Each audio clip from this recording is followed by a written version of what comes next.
we're going to be discussing how AI and robotics is being adopted in the agriculture sector and the challenges and benefits associated with that.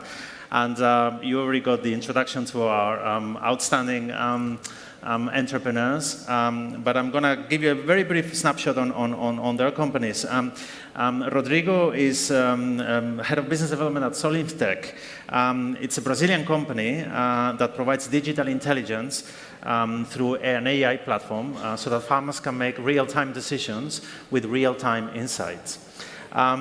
Luma, also from Brazil, we have a very international panel today, is co-founder and CEO of AI Robots, which is a human-centered company that is focused on enabling sustainable development goals with artificial intelligence, robotics, and other emerging technologies. And then, last but not least, we have Aaron, from CEO and co-founder of Nax, which is a Spanish company closer to here that combines, nevertheless very international, working across many different countries, that combines satellite imagery with artificial intelligence in order to provide models that can predict, monitor, and help trace production and detect future problems and help sort of solve those problems beforehand. So thank you very much for being here. I'm going to start by asking you sort of what are the specific challenges that AI faces in agriculture to this day as compared to sort of other industries? For me, I think that agriculture it's really important because everyone depends from water and food, you know, and everything happening in the agriculture industry, you know. And if you check, I've been lucky to be in 28 countries visiting small, medium, and large producers, and most of them, everything that they do is just for experience and, you know, like there are no metrics, there are no KPIs, and the 70% of the water that we spend as humanity in the world is in agriculture. Yeah. And I think that in this season, in this era, that we are modeling everything, that we are using data to create information, is key that we start to model crops, to model what we do, just to be more efficient. So lack of data, relevant data, you would say is sort of part of the challenge still today? The point is that agriculture have a lot of data, but they don't have data analysis. Okay, the analytics side. And the idea now, I think that the challenge of every company is just to give sense to this data, you know, to give sense of this data. Is that a shared view? I totally agree. We work also with the meat manufacturers, so we work with the side of the industry 4 and 5.0 producers and also manufacturers in Brazil. So for sure, the problem is related not only for AG tech companies and indie tech companies also to collect data that's really relevant and how can we manage this data and work with IoT, industrial Internet of Things, and also agricultural Internet of Things, AI, computer vision, and also robotics. I would like to know a little bit more about Henuki. Can we talk about robotics? Yeah, if I could just build up on what everybody said here, which I agree a lot. There we see that agriculture is probably the last big industry not to be totally digitalized yet. Yeah. And that's the first constraint that we see, that there's data, they're available, but what data is actually reliable? Because that's what is important.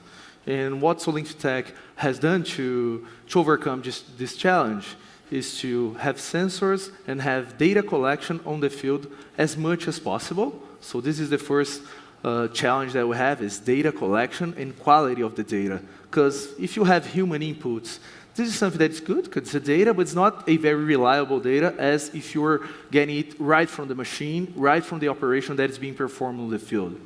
And the second challenge is, especially in Brazil and Latin America, is connectivity. Because you can have the data bringing from IoT and from hardware, but how do you take this data from the field to a cloud so it can go through a software, through a AI, and then comes back to the farmer so he can take the best possible action in real time, because agriculture happens on real time. It doesn't, you can it's not worth it for you just to have a report. You got to take an action when you're performing a certain operation. So this is another challenge that happens in Brazil. While the connectivity is not well adopted, we build a very simple network that connects machine to machine, and we're able to trade data between those equipments and comes back with a recommendation in real time. Interesting. Another question. Let's think about examples. What kind of AI-based solutions have you come across recently that really excite you, really make you believe in the power of the technology? Yeah. For example, what our objective is to provide information with this data. For example, I see example. For example, when you apply fertilizer, you don't have KPIs. How efficient was this fertilizer? I need to apply second time. I need to make more time, so I need to stop. And for example, what we are doing now with satellites, we can go to the past. We can see what you have been doing the last 5 years. And I ask you, let me know when you apply fertilizer and how much. And I will check how was the crop before apply and how was after apply. You can do the A/B testing as well. In different fields, and we go to a high level because we compare for this crop, for this variety, for this agroecological area.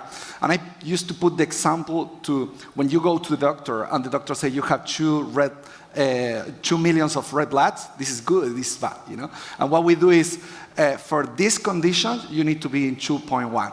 And that means that in the end, we generate a map that say your application was 80% efficient. And now you have enough information to say, okay, let's do again, or no, just enough, you know. Interesting, interesting. How about you guys? From our side, it's common to apply robotic solutions as collaborative ones where you can work with a human being, so it's total inclusive, and also apply solutions to avoid knives and cut tools to cut something, like meat manufacturers. When you use something to cut, it's really common and it's really dangerous for human beings to work there. So we apply robotic arms with computer vision cameras, working with specific knives, so you can manage the solution inside the meat producer. And also we connect solutions as computer vision, IoT, and AI data analysis to monitor crops for harvest, and also for preg monitor. So a lot of solutions inside a farm and also in industry. Interesting. Yeah, from our side on Solinftech, we have all our solutions, they drive a more efficient operation, which in the end of the day is savings for the farmer and also less input and less pressure on the environment. And we're very excited on our new platform now, which is a Robotics Platform. It's basically an autonomous vehicle that it's moved by solar panels, and will go 24/7 on the fields.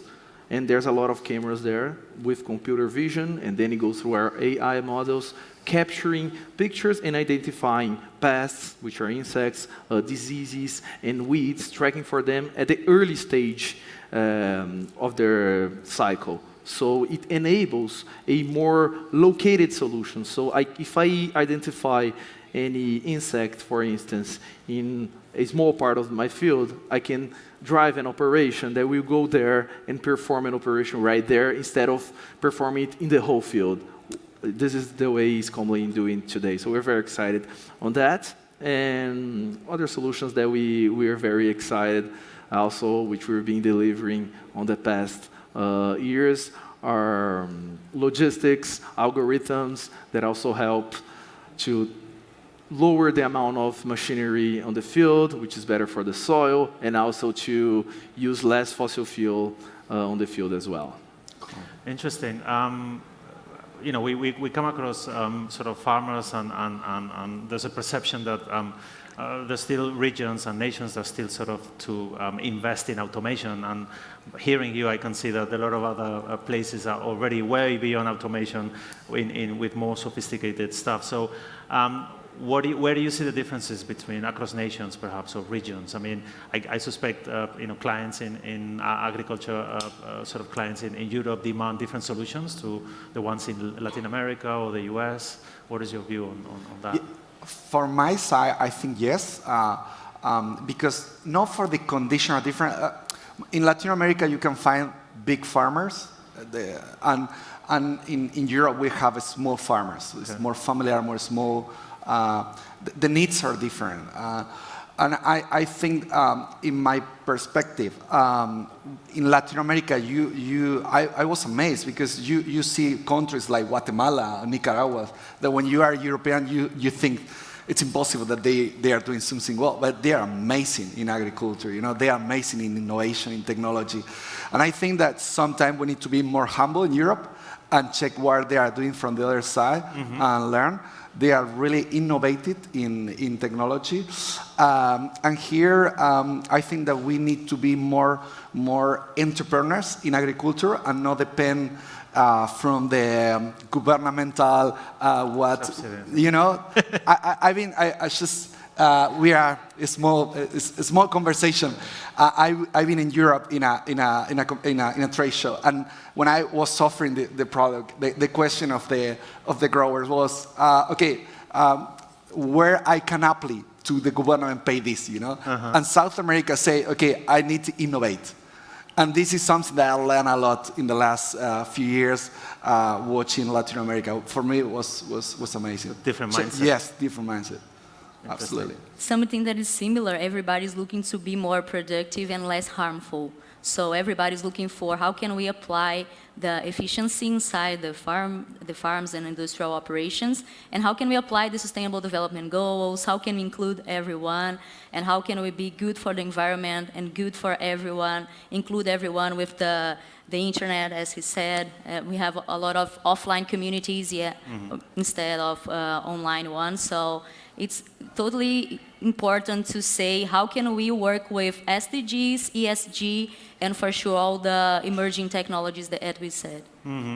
Yeah, I think the adoption of technology has more to do with the profile of the farmers in agriculture than the country, and the country plays a role of how they behave, as Aaron said. If you have more governmental incentives, you tend not to have as much innovation and scale as we see in Latin America, for example. So that's why I think most of the players there, they adopt technology because they gotta be efficient regardless. Yeah. Yes. Interesting. Just picking up on something you mentioned earlier, I had it. I'm curious to see the differences between big farmers and small farmers, right? I'm thinking of technology. You know, high tech is not cheap. Often associated with big investments and deep pockets. Is that a threat, or is AI technology a threat, or an opportunity for small farmers versus the big farmers? Yes, the big farmer in Spain or in Europe is 1,000 hectares. A big farmer in Brazil or in Mexico is 200,000 hectares, you know? And what I used to do is, okay, let's divide by tiers, you know? What is a big farmer in Europe and what is a big farmer in Latin America? For example, I give you an idea. Alicante, my city, is 20,000 hectares. We have a customer that has 200,000 hectares, you know, of crop. That's 10 times more big than Alicante, you know? I think that obviously it's a gap in terms of economic conditions. It's a gap, especially a corporate is looking to be more efficient.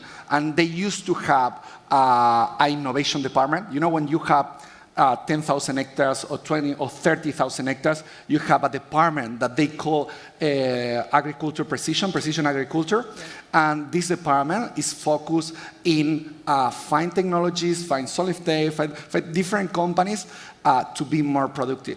What's happening with the small producer is the same guy that goes to the crop, the same guy that put the petrol to the machinery, is the same guy that is, and it's difficult for them sometimes to understand the technology to use. Something that we detect, we as a tech people, we need to evangelize technology. Okay. We need to support them, not only here's the technology, this is the cost, is I'm here to help you, because they don't used to have the time to learn how to apply. And I think that this is the difference. Yeah. Like time, like corporate have the budget to have a department to run this. Mm-hmm. Interesting. And it's also common to see a software-based solution cost by hectare. So it's really inclusive because sometimes it's not. It's inclusive because the costs per unit are if you have a crop monitoring solution or AI-based solution for satellites or something like this, you charge per hectare. So if you are a small farmer, you pay for hectare. So it's cheaper for you than for a big farmer. So it's a good way to be inclusive for both of them. Yeah, if I could bring an additional point here, I think I agree totally with what you guys said, but on the other hand, what is AI all about? You can match, exchange, and cross all different types of solutions and come up, all different types of data sources, and come up with a solution that will be more efficient and more precise than a human brain is capable of dealing with different variables. In the end of the day, if you get a big farmer example, they have a agronomy department where they all measure and they calculate what is the best rate for applying certain product, when to plant, when to harvest. When you're smaller, as Aaron said, it's the same person that do everything. So they have a lack of competitivity when it comes to the large ones. And AI can, if you have a platform that takes information from a lot of very efficient farmers and you can sell it to smaller farmers, you can bridge that gap of information so they can be more as efficient as the big ones, even though they don't have a lot of a big department working for them.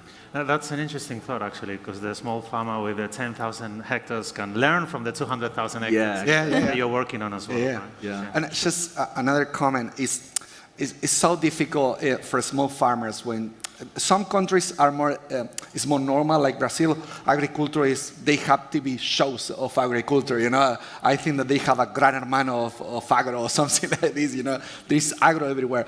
But in most of the countries, like to pay for artificial intelligence, for a grower, it's like, no, I pay for a big machine. I pay for, where are the buttons? You know, where are the lights? I want to have the biggest one, you know. And you are saying, no, you pay for algorithm here.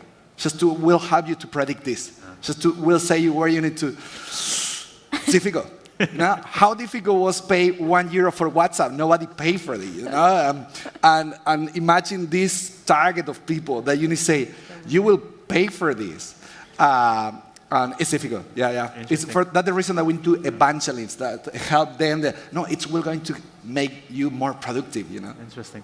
Another question on current trends. I mean, food security is very high on the agendas. If you read the news, and I don't want to spoil the vibe here, but it's not looking very great for food production over the next couple of years. Are you seeing any sort of change in trends, an uptick in demand for your type of solutions in the market, perhaps? There are solutions. We are working on just to measure the carbon, and we have just algorithms. We are working with some Japanese companies to start to sell in Japan. But the problem is, who guarantees this? You know, this is the problem. I think that is something that is going to be solved in the next, Rodrigo say, in the next few months. You know, I don't know. This is just is something is difficult to say. This is real. You know. I can't see the real business for the next 2 or 3 years yet. From my point of view, I totally agree. Yeah. When it comes to food security, there are two main issues: the production of food, so the amount of food the whole world is producing, but also the quality and the availability of this food. Let's take the COVID for example. It took us some time to track and realize where was the origin of the problem, so we can know what happened and then change our behavior. In agriculture, there's no such a thing. But if you are able, with data, to understand, in this part of Brazil or Mexico, wherever, there's a disease which will both either compromise the quality of the food or will lower the productivity, this is a global issue. So if we're digitalizing all the agriculture, we will know these problems before they happen, and we will avoid price that will go up all of a sudden. So digitalization and information exchange on agriculture, it's a food security issue. If we're able to demonstrate that certain region is not going to perform well. Since we're in a globalized world, the whole world will have to deal with it. So the earlier, the better we know this information. And for sure, for food security, it's also important to democratize technology. Exactly. Technology is for sure, it's expensive for everyone. So if you try to democratize technology, include the community, work with education first, and after apply technology, for sure we can avoid the situation. Interesting. And speaking of sort of sustainability, we can hear a lot about efficiency and producing more. Can we also waste less? Can we waste less through AI? Yes. Yeah, for sure. Because it's difficult now. How, for example, in irrigation, after I put the example of fertilization, how they irrigate. They open, and why, if you start to do question, why you open this quantity of hours? Because I did a test of soil, and I think that this is right. And after, what was the absorption of this water? I don't know. And how much is the period that you need to make for the theoretic evapotranspiration? They don't know metrics. They don't have metrics. For example, what we can do now with satellites is we can measure the quantity of water in leaf. We can measure quantity of water in leaf. But this is not the add value. For me, the add value is to tell you that this water is the minimum water that you need in this crop, in this variety, in this soil, in this region of the planet to have maximum production. That's the way that we now, we did a test over 200,000 hectares of some customer that we have, and we are saving 8% of water. 8% of water in the way that we say, okay, this is enough for these conditions, or maybe you need more. And after you make the irrigation, we close the loop, and something that we do is, how was your water before you start to irrigate, and how was your water after irrigate? And we can give you the efficiency of your irrigation. We can say, was 80% efficient? Okay, now you need to put more water, more hours. We are learning, asking to the crop how you are, about water. Inside the industrial shop floor, it's relevant to say that we are applying robotic arms for circular economy. So if the plant is going to produce food or beverage, or a meat producer, as I said, they sometimes apply solutions and they have failure between the production line. And avoiding failure, applying computer vision and robotic arms, we can reuse the material that was going to be like a carbon footprint, or something that is going to be like trash. So we can reuse this material using the circular economy, and for sure being more productive and good for the environment. Interesting. Yeah, and I think in agriculture, the largest challenge, and as a humanity as all, we have to produce more food because our population is growing, and we don't have as much natural resources as we used to have. And all modern agriculture is based on extracting natural resources and applying as much as you can for you to have better yields. This option is not available anymore. So what we got to do is make sure we are being very efficient on using our natural resources. And there's this data and indicators layer, as Aaron well said here, but there is also a need of instruments for the farmer to apply this concept in real life. For example, on our robot, the regular way that people look to see the health of the crop, it takes people and go to the fields, and they look for 1 or 2 or 5 points, and they assume the whole field is an average of those 5 points. But is that enough? Does that even make sense? In the end of the day, it's like you run a survey in Madrid and in Zaragoza, and you are saying that all Spain behavior like that. So it's a very few data points. So our robotic solution, we will go all area across the field 24/7, and we'll give a recommendation for, this piece of this part of the field needs to apply a lot of chemicals because there's a infestation here. On this part, you don't need to do anything because there's no threat right here. So you can do it, you can prescribe what is necessary for every single part of a field. So imagine you have a 200 hectares field with that technology and the AI backing up everything of that. You have 1,000 fields of 0.2 hectares. That's what we can do in the end of the day. Interesting. From all the different other questions that come to mind, there's one that I don't want to, not ask, which is the human impact, right? Agriculture is very labor-intensive, especially in certain areas, but pretty much across the board. And in certain communities, rely heavily on agriculture as a source of, to earn a living. How, is AI, and especially robotics, which is can be a scary word for them, going to affect that? Is it a threat or maybe an opportunity? How do you see that? I think that till now we have been growing in horizontal in agriculture, affecting everyone, affecting the planet. And now with artificial intelligence robot, the object is grow vertical, grow in production, grow in produce more with less resources. And I think that now it is a baby as what we can think that it's going to happen in the next 5-10 years. It is a revolution, it is something new, and it's an industry to do. It's a new industry that is really old, and we have a lot of work to do.